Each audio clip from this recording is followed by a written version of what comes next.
Hello and welcome to yet another interesting time in data processing class. My name is Blaze Ella, and in this lesson we will be looking at the topic Internet under the theme Information Transmission. By the end of this lesson, you should be able to do a few things. First, you should be able to define the Internet.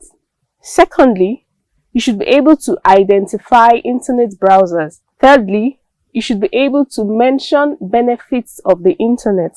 You should also be able to mention abuses of the Internet. And finally, you should be able to explain Internet security. Interestingly, computers can be connected such that they can communicate with one another. When computers are connected in this manner, a simple computer network is formed. Networked computers can share resources such as data, files, and so on. Another interesting fact is that all the computers in the world can be connected to a single network called the Internet. So what's the Internet? One simple way of describing or defining the Internet is to break the word Internet into two new words, which are inter and net. And if we were to expand these two words, we'll end up having two new words, international and network. So those two words best describe the Internet. This is why the Internet is described as an international network of computers. Now, not just computers, as well as other electronic communication devices like our tablets and our smartphones. Now, these devices are networked using standardized communication protocols. Protocols are simply a set of rules that dictate how data are formatted, transmitted, and received over a computer network. There are several examples of communication protocols or internet protocols. We have the Transmission Control Protocol, TCP. We also have the Internet Protocol, IP. We also have the User Datagram Protocol, UDP. Next, we have the Post Office Protocol, POP. Going on, we have the Simple Mail Transport Protocol, SMTP. We also have the File Transfer Protocol, FTP. We have the Hypertext Transfer Protocol, HTTP. We also have Hypertext Transfer Protocol, Secure, HTTPS, and several others. Before 1984, the Internet was not accessible for general use. Before 1984, the Internet was not accessible to the general public. The Internet first started as a project of the ARPANET in the 1960s, and the Internet technology was invented by Vincent Cerf and Robert Kahn. A Nigerian named Phillips Emeagwali is considered one of the fathers of modern-day Internet. Now, to gain access to the Internet, a user first needs to subscribe to an Internet service provider. An Internet service provider is a company that sells Internet access using their servers, and servers are simply large computers that distribute data to other computers. There are several Internet service providers. Some of them are Globacom, MTN, SpectraNet, and so on. After a user subscribes to an Internet service provider, the user can connect to the Internet using wired or wireless means. Some examples of wired means are dial-up networks, DSL, or Ethernet. Dial-up networks and DSLs are phasing off. In some places, they are no longer in use. What is in use now is mostly the Ethernet. And some wireless means of connecting to the Internet include Wi-Fi, mobile data, or through satellites. And so once users have access to the Internet, yes, they've subscribed and they've connected using wireless or wireless means. What next? What do they do with it? Let's find out. One common environment people often visit when they have access to the Internet is the World Wide Web, which is simply called the web. And it was invented by Sir Tim Berners-Lee in 1990. You see, the web is one of the applications of the Internet. It contains numerous resources in different media formats. And these resources are found in websites, which are made up of different web pages. And these different web pages are linked together using hyperlinks. When people visit the web, they don't just collect resources from them. They can also add resources. One process of collecting resources from the web is downloading, and the process of adding resources to the web is uploading. Generally, the process of navigating the web is referred to as surfing or browsing. To navigate the web, that is to browse, we make use of web browsers, which are also called internet browsers. And there are several examples of web browsers. Some include Google Chrome, Mozilla Firefox, UC Browser, Internet Explorer, which is also known as Microsoft Edge, and so on. Usually, web browsers work with search engines. When we want to make searches, the search engines help us return search results. And there are different types of search engines. We have Mama, Google, Ask.com, eBay, Amazon, and so on. Now you try this. Open multiple tabs in a web browser and then use different search engines to search a particular term. Do you notice that different search results are returned? That is because different search engines have their own web crawlers and algorithms, which help them return their own search results. So this is an example of a web browser. Over here we have the web address, and then we have a search engine. Take note, this is Google web browser and Google search engine. With this button, you can add as many tabs as possible, meaning you can open as many windows as possible. With this button, you can go back, and with this, you go forth. With this one, you can refresh your screen. In some instance, when your screen is hanging or is not responding, you simply refresh. And then when you click on this button, you have more options with which you can do a whole lot more. For instance, with this, you can control the magnification level of your window. So you can simply type in your web address or make a web search. So in this example, I want to do a search on Nigerian foods, and this is my result. As you can see here, you have resources in different media formats.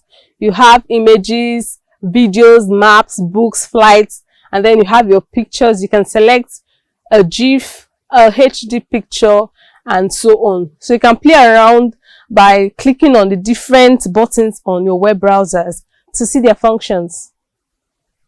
When computers are able to communicate with one another, who gets to benefit? The users, right? Yes.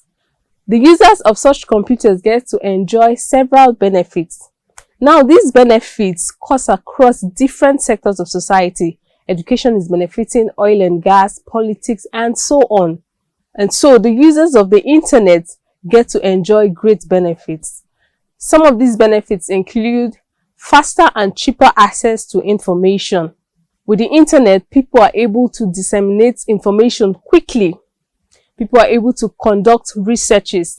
People are able to communicate with one another irrespective of their location. People are able to collaborate, that is, work in groups irrespective of their location.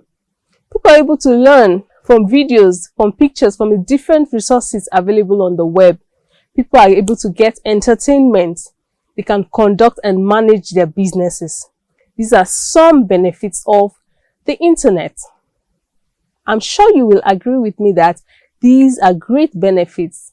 But do you know that some persons abuse the internet?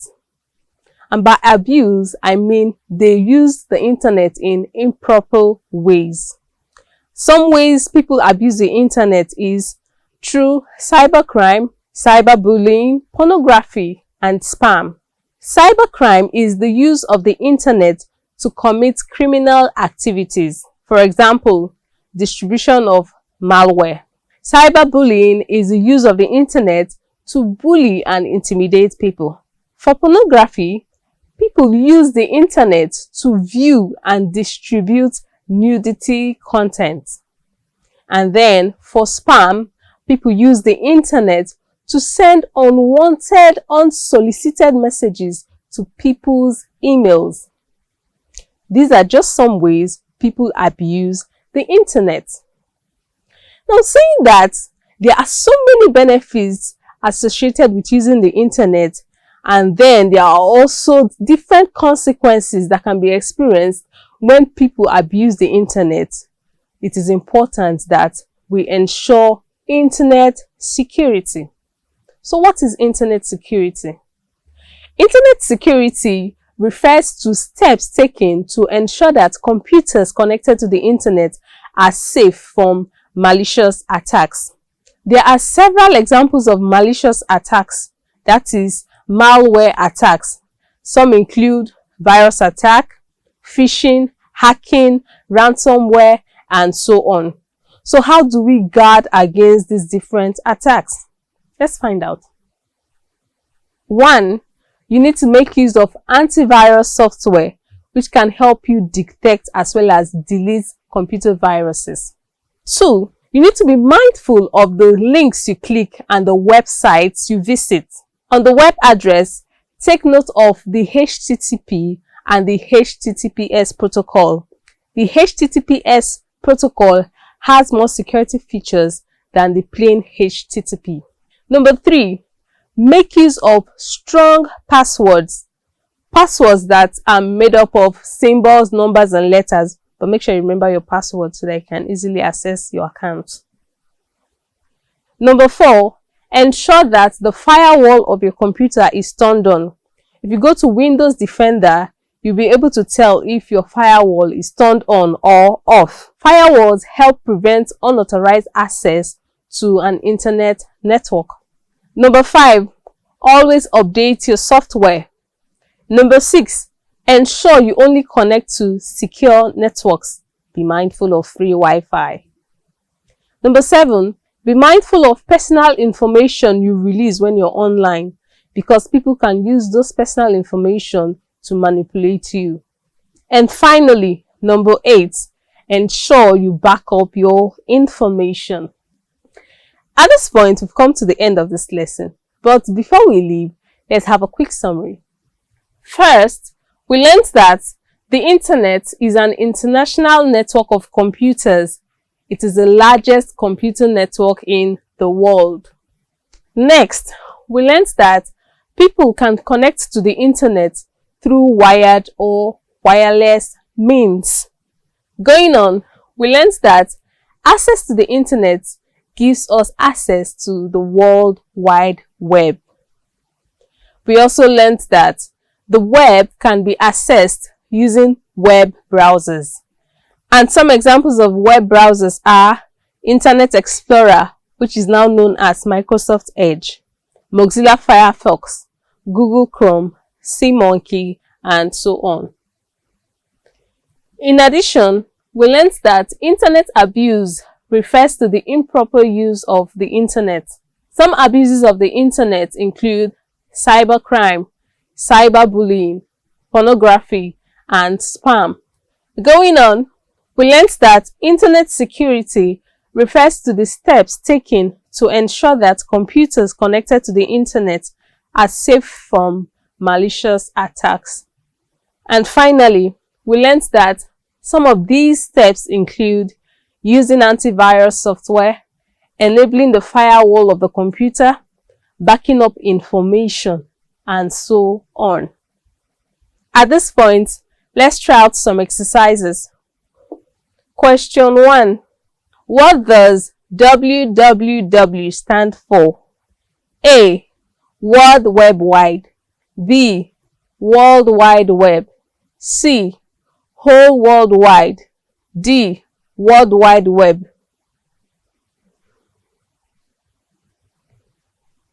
And the correct option is B. World Wide Web. Let's try out one more. Question 2. Which of the following is used to access the web? A. Browser. B. Protocol. C. Website. D. Firewall.